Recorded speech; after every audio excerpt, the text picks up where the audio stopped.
नमस्कार और स्वागत है। आज हम जॉन विलियम्स के उपन्यास स्टोनर के एक ऐसे अध्याय में उतर रहे हैं जो अपने आप में एक पूरी कहानी है। बिल्कुल। ये अकादमिक दुनिया के बंद दरवाजों के पीछे की मतलब वो राजनीति, सिद्धांतों की लड़ाई और एक ऐसे इंसान की कहानी है जो उसूलों पर अड़ने की कीमत चुकाता है। हाँ, हम बात कर रहे हैं प्रोफेसर विलियम स्टोनर की जिंदगी के उस मोड़ की, जहां एक छात्र को फेल करने का एक सीधा साधा फैसला एक ऐसे बवंडर में बदल जाता है जो उनके पूरे करियर को और निजी जीवन को भी हिला कर रख देता है। ये अध्याय हमें दिखाता है कि कभी-कभी सही काम करना सबसे महंगा सौदा हो सकता है। तो आज हम इसी कहानी की परतों को खोलेंगे। हम देखेंगे कि एक शिकायत कैसे कैसे एक नाटकीय मौखिक परीक्षा का रूप लेती है और वो परीक्षा कैसे एक खुली लड़ाई में बदल जाती है। हाँ, और उस लड़ाई के नतीजे स्टूनर को कैसे एक तरह से बर्बाद कर देते हैं। चलिए कहानी के उस पल से शुरू करते हैं जब स्टोनर को लगता है कि एक मुश्किल मामला खत्म हो गया है, पर असल में खेल तो अब शुरू हुआ था। कहानी की शुरुआत बड़ी बड़ी शांत है। स्टोनर चार्ल्स वॉकर नाम के एक छात्र को अपनी सेमिनार में F ग्रेड देते हैं और निश्चिंत हो जाते हैं। उन्हें लगता है बस मामला खत्म। हाँ, मामला खत्म। वॉकर एक मुश्किल छात्र था। उसने धोखा देने की कोशिश की थी। स्टोनर ने उसे दूसरा मौका भी दिया, पर उसने मना कर दिया। तो F देना ही सही था। लेकिन 2 हफ्ते बाद उन्हें अपने दोस्त और विभाग के कार्यवाहक अध्यक्ष गॉर्डन फिंच का एक नोट मिलता है। बातचीत के लिए। हाँ, बातचीत के लिए। हाँ, और यहीं से बेचैनी शुरू होती है। उनकी दोस्ती भी बड़ी अजीब है ना। सालों से दोस्त हैं, पर उनके बीच एक औपचारिक पर्दा हमेशा रहता है। बिल्कुल। उपन्यासकार यहाँ उनके रिश्ते को बड़ी खूबसूरती से दिखाते हैं। वो गहरे दोस्त हैं पर इम्पर्सनल भी हैं। वो एक दूसरे की निजी जिंदगी के बारे में सब जानते हैं, लेकिन दिखावा ऐसा करते हैं जैसे कुछ नहीं जानते। अच्छा। जैसे फिंच हमेशा ऐसे बात करते हैं मानो स्टोनर की शादीशुदा जिंदगी एकदम परफेक्ट हो, जबकि पूरा डिपार्टमेंट जानता था कि ऐसा नहीं है। एक तरह का अनकहा समझौता। हाँ बिल्कुल। और इसी समझौते के तहत फिंच बताते हैं कि वॉकर ने शिकायत की है। स्टोनर पूरी बात समझाते हैं और फिंच सहमत भी लगते हैं, कहते हैं कि ये बस एक औपचारिकता है। लेकिन बातचीत के अंत में वो 2 और बातें कहते हैं। एक कि वो डीन बनने वाले हैं, और दूसरा, वो स्टोनर से पूछते हैं कि क्या उन्हें डिपार्टमेंट का चेयरमैन बनने में कोई दिलचस्पी है। और स्टोनर के मना करते ही फिंच को जो राहत मिलती है वो देखने लायक है। हाँ, स्टोनर को प्रशासन में कोई रुचि नहीं है। वो बस पढ़ाना और पढ़ना चाहते हैं। वो इस पूरी बातचीत को ज्यादा महत्व नहीं देते और भूल जाते हैं। उन्हें लगता है कि फिंच ने बस दोस्ती निभाई। वो ये नहीं समझ पाते कि ये एक चेतावनी थी। बिल्कुल, एक मौका था पीछे हटने का जो वो गवा चुके थे। और कुछ हफ्तों बाद उन्हें पता चलता है कि उन्हें वॉकर की मौखिक परीक्षा लेने वाली कमेटी में शामिल किया गया है। ये तो सीधे सीधे हितों का टकराव है। हाँ, और वो मना करने की कोशिश भी करते हैं। लेकिन फिंच नियमों की आड़ ले लेते हैं। कहते हैं नियम के मुताबिक कमेटी में वॉकर का सलाहकार हॉलिस लोमैक्स और स्टोनर दोनों का होना जरूरी है। स्टोनर के पास कोई रास्ता नहीं बचता। उन्हें उस कमरे में जाना ही पड़ता है, ये जानते हुए कि ये परीक्षा नहीं, एक जाल है। और फिर परीक्षा का दिन आता है। विलियम्स यहाँ माहौल को जिस तरह से रचते हैं वो कमाल है।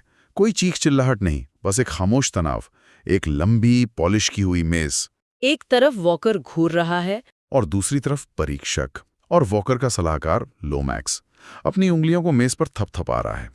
वो छोटी सी आवाज पूरे कमरे के तनाव को बयां कर देती है। बिल्कुल, वो छोटी छोटी डिटेल्स ही हैं जो सीन में जान डालती हैं। फिंच का भावहीन चेहरा, एक नए प्रोफेसर की घबराहट, ये सब मिलकर एक घुटन भरा माहौल बना देते हैं। और फिर परीक्षा शुरू होती है। हाँ, लोमैक्स वॉकर से उसके शोध विषय पर बोलना शुरू करने को कहता है। और यहाँ एक पल के लिए कहानी पलट जाती है। वॉकर बोलना शुरू करता है और वो जबरदस्त है। इतना साफ, इतना बुद्धिमान, इतना शानदार कि स्टोनर भी हैरान रह जाते हैं। उन्हें लगने लगता है कि शायद उन्होंने वॉकर को गलत समझा था। शायद वो वाकई एक काबिल छात्र है, बस थोड़ा जिद्दी है। ये उम्मीद का एक छोटा सा पल है जिसे विलियम्स बड़ी बेरहमी से तोड़ देते हैं। हाँ। जैसे ही दूसरा परीक्षक हॉलैंड एक सवाल पूछता है, वॉकर की सारी होशियारी हवा हो जाती है। वो चुप हो जाता है और यहीं पर लोमैक्स अपना खेल शुरू करते हैं। वो हॉलैंड के सवाल को और स्पष्ट करने के बहाने उसे पूरी तरह बदल देते हैं और जवाब का इशारा भी कर देते हैं। ये तो सीधी सीधी धोखाधड़ी है। वो परीक्षा को हाईजैक कर लेते हैं। ये वॉकर की परीक्षा कम और लोमैक्स का शक्ति प्रदर्शन ज्यादा लगता है। बिल्कुल। वो स्टोनर और बाकी कमेटी को दिखा रहे हैं कि मैं सिस्टम को तुमसे बेहतर जानता हूं और इसे अपनी मर्जी से मोड़ सकता हूं। ये एक व्यक्तिगत लड़ाई ज्यादा है, अकादमिक मूल्यांकन कम। और स्टोनर को ये समझते देर नहीं लगती। नहीं, उपन्यास में लिखा है उन्हें ऐसा महसूस होता है जैसे वो शारीरिक रूप से बीमार हों। उन्हें एहसास होता है कि ये सब एक नाटक है और वो इसमें एक मूक दर्शक हैं। वो चुपचाप ये सब देखते रहते हैं, अपनी बारी का इंतजार करते हुए। एक गहरे डर, गुस्से और दुख के साथ। हाँ। और जब उनकी बारी आती है तो वो खेल का रुख ही बदल देते हैं। वो वॉकर के शोध विषय के बारे में नहीं पूछते।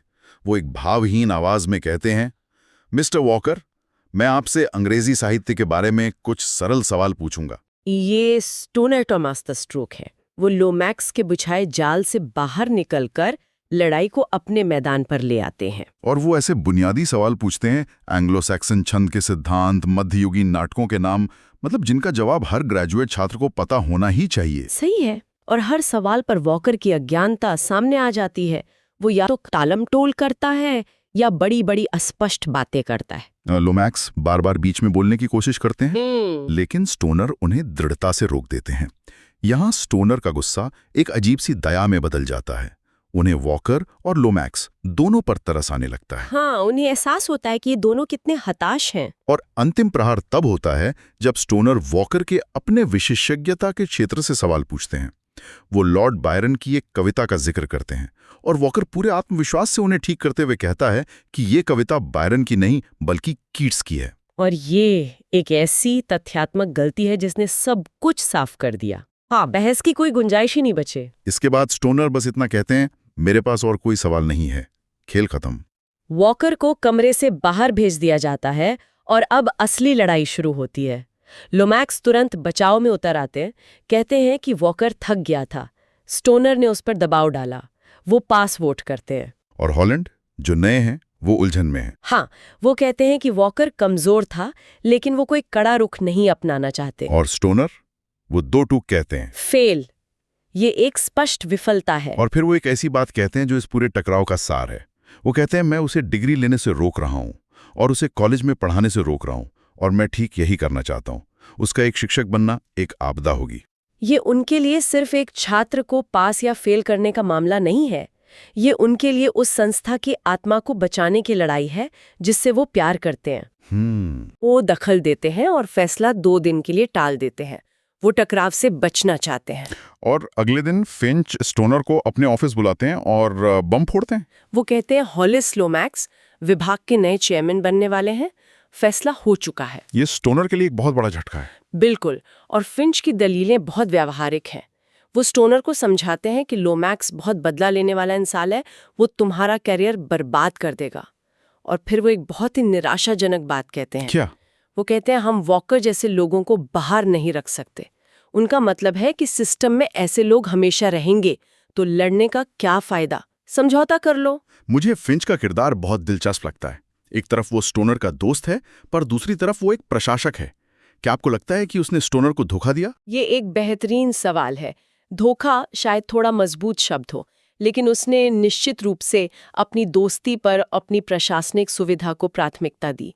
वो स्टोनर को व्यावहारिक होने की सलाह देता है, जो असल में हार मान लो कहने का एक विनम्र तरीका है। सही बात है। वो संघर्ष की कीमत समझता है और वो कीमत चुकाने को तैयार नहीं है। लेकिन स्टोनर के लिए ये कोई व्यवहारिक फैसला नहीं है, ये एक नैतिक लगाई है। वो अपने पुराने दोस्त डेव मास्टर्स को याद करते हैं, जिसने कहा था कि विश्वविद्यालय दुनिया से एक पनाहगाह है, एक रिफ्यूज। हाँ, और स्टोनर कहते हैं, और हम वॉकर को अंदर नहीं आने दे सकते, क्योंकि अगर हम ऐसा करते हैं तो हम भी दुनिया की तरह बन जाएंगे। वाह। बिल्कुल।